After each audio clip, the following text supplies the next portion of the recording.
Pat, we have never met before, but I must say that until The Karate Kid, I had never been aware of your first name, Noriyuki. No one was aware of my first name until The Karate Kid. I've always been Pat Morita, except in high school. All the kids I grew up with still called me the shortened version of it. They said, "Hi, Nori, what are you doing these days?" But Noriyuki was the name my parents gave me. And the way this kind of came about, the name change thing, was I had never considered a stage name or a pen name or anything like that. But prior to shooting the movie, Jerry Weintraub, our producer, and some of the production, we were sitting around talking about a lot of things. And like out of the blue, he says, "Boy, it really would have been great if we could have got a Japanese actor for this Japanese part." I said, "Well, I got a Japanese name, we can use that." Noriyuki, great, let's use it. Where did Pat come from? Pat came from a very early exposure in my childhood to a priest who was the main guy for all the kids I grew up with. Not all, but a bunch of Mexican-American kids that I grew up with. And I always kind of wanted to be part of the gang. You know, "Oh, you guys get to go to confession and do them beads and stuff, you know." And I just wanted to be part of the gang, you know. But their priest was an Irishman. And he said, "Sure, and if you're Japanese, you should have a name like Patty after me own places for tatter, you know."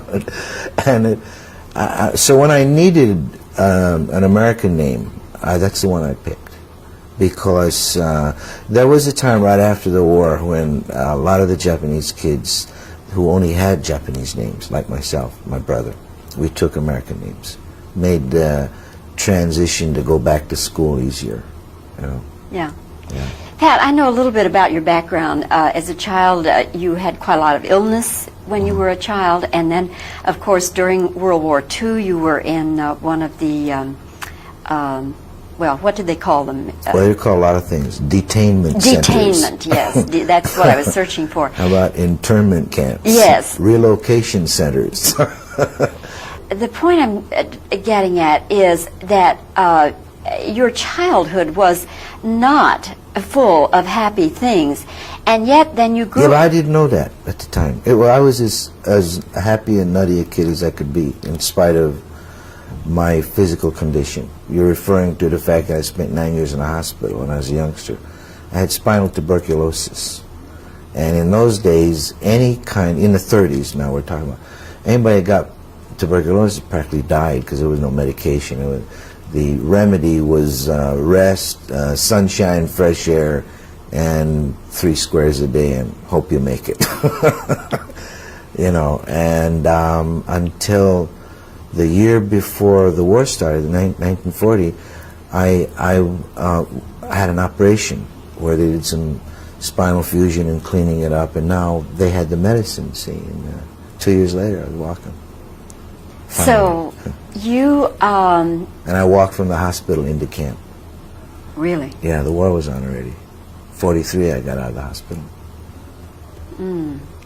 So then when you got out of the camp, did you know then that you would end up being a stand-up comic? No, oh no. I was just a kid trying to get through life, you know. I was a teener, you know, 13, 14. Trying to adjust now to a real outside world. And you know, the thing that saved me in my head were my classmates. They didn't treat me, for the first time, I was neither called crippled or Jap, you know. It was just, "Hey, Nori, how are you?" You know, "My name's Tank, you know, we just kind of had fun. So the next, my high school years were very happy years for me. My parents didn't approve of the way I went to high school, because I used to hang out a lot, stay up, and study just enough to pass and stuff, you know. So that was the beginning then, the genesis of your outgoing and your... Coming out of a shell of something, yeah. And your comedic outlook on things. Yeah, maybe, yeah. Yeah. It started to crystallize, with Funny Bone, started to crystallize about the late teens, I guess, yeah. in The Karate Kid, of course, you're not doing comedy. This is you're a surrogate father, as it were. Yeah. And gee, you have some beautiful, sensitive, lovely scenes, Pat. Yeah. Thank you. Right. Oh, you really do. just super. But I'm curious as to how you got the part, since you don't have that image. I was probably last on the totem pole in terms of being considered for the part, mostly because whenever my name came up from casting people and whatever, Jerry Weintraub, the producer, said, no, I don't want a comic. Dude, this is not a comic show. I want an actor. Find me an actor. We got to get it. Must be in all of America. Get me an actor. So the cattle call went out, and John Avildsen, when I first met him, he had a nice blue Danish eye and a nice half a blonde head, and everything else was one. And then this side was a camera, just like that. And he goes, "Hi, Pat, how are you? Nice to meet you. My name's John. Would you sit down, make yourself comfortable? Tell me, did you read the script?" And he's got this thing wired to a battery pack. And I'm trying to get comfortable, you know, for the reading. And so I do an audition that he tapes. And several days later, he and Jerry Weintraub are in a conversation talking about wardrobe and transport, all the problems that go with putting a film together. And suddenly, John does one of this, his assistant turns on the monitor, and he had plugged the monitor with my audition tape. And now Jerry looks and he says, "Hey, there's Miyagi. Who is that? That's Miyagi. We don't need to look anymore. Who is that?" John says, "That's the Pat Morita you didn't want to consider for the role."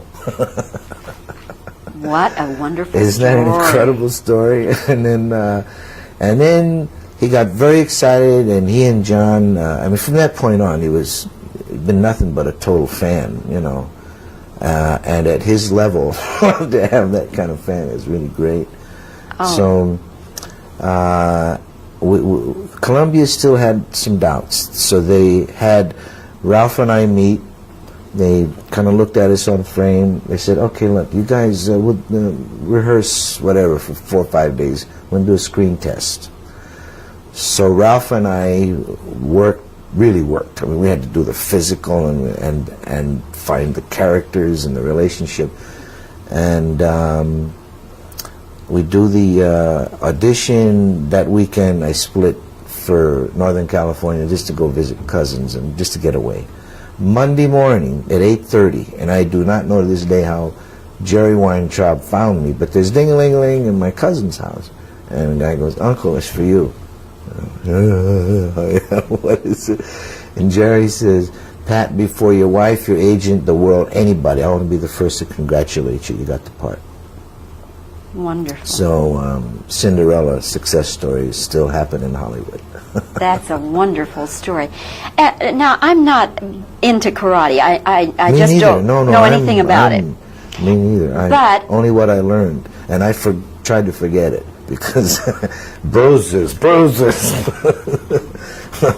leg pulls, and a lot of work. We worked very hard to physically prepare for these roles. All the actors did. But Pat, is that kind of karate that it looks so lethal? And the things that you do in that, or that he does, the Karate Kid, is that legal? Legal? Well, I mean, in karate matches, would you be able to do that? Oh yeah. Tournament to tournament have little variables. Sometimes no body contact, only the move, right? Come within a half inch, and the closer you get, the more points you score, like that kind of variation. Some places below the knee, you can't do leg sweeps. The knee you can't, but you can hit up in here with a kick or something, you know, that kind of thing. Target area, this body's always target area.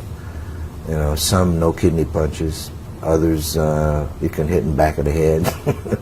And there are little variances in terms of scoring. And in our tournament, the one that was portrayed in the film, all the stuff we saw in the tournament were all legal hits.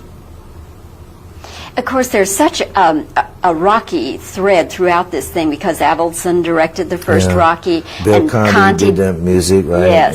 Yeah. Now, I must assume then that that's the way they want the public to make the Rocky comparison, huh?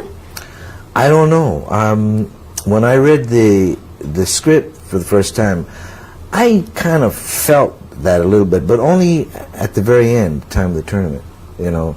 And then when I saw the film put together, of course, it had that Avildsen thumbprint that, you know, I mean, it doesn't bother me that there are Rocky parallels. How bad can that be, you know? Hope we hit as hard as Rocky did. Well, I shouldn't be surprised if you get a tremendous following from this film. Any talk about a sequel? Yeah, a little bit. At this point, it's all talk, of course, but I've been hearing little, you know, grapevine conversations about it, which is very rare because you don't talk about a sequel till after you see the results of the first one. So some people, Columbia head level, must be very excited about it. Well, Pat, it's been fun having a chance to meet you and talk with you here at the Mansion. Thank you. And I look forward to having you come back again, whether it's for a sequel or maybe even before that. How about just for a visit? Terrific. I love it here. Okay. Thank you very much, Pat. Pleasure.